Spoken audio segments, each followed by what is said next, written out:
এবার আমি আন্দালিব রহমান 115 বোলা 1-কে বক্তব্য রাখার জন্য আহ্বান জানাচ্ছি।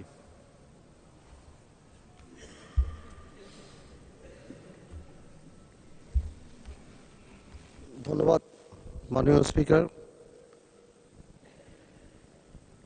সবাইকে আসসালামু আলাইকুম।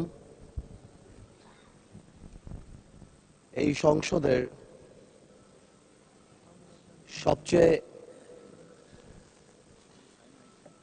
সৌন্দর্য হলো স্বৈরাচার সরকার, যার বিরুদ্ধে আমরা 15 বছর লড়াই করেছি, তাদের পক্ষের কোনো মানুষ এই সংসদে নেই।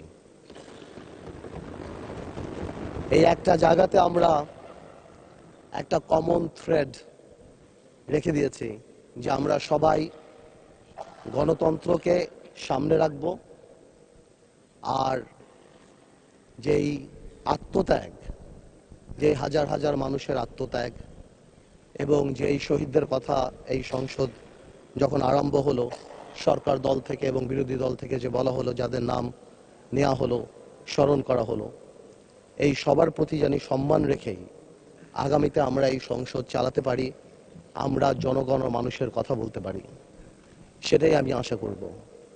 আমি দেশনেত্রী বেগম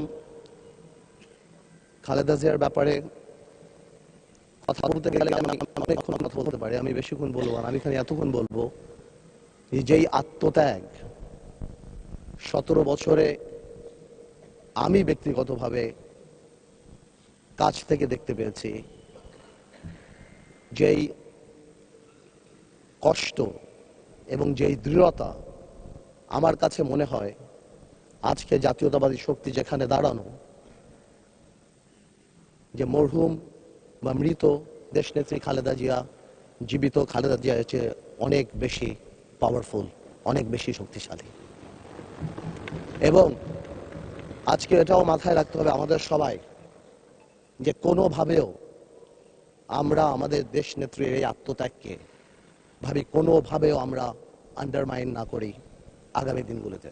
আপনাদের সবাইকে ধন্যবাদ। ধন্যবাদ মাননীয় সদস্য।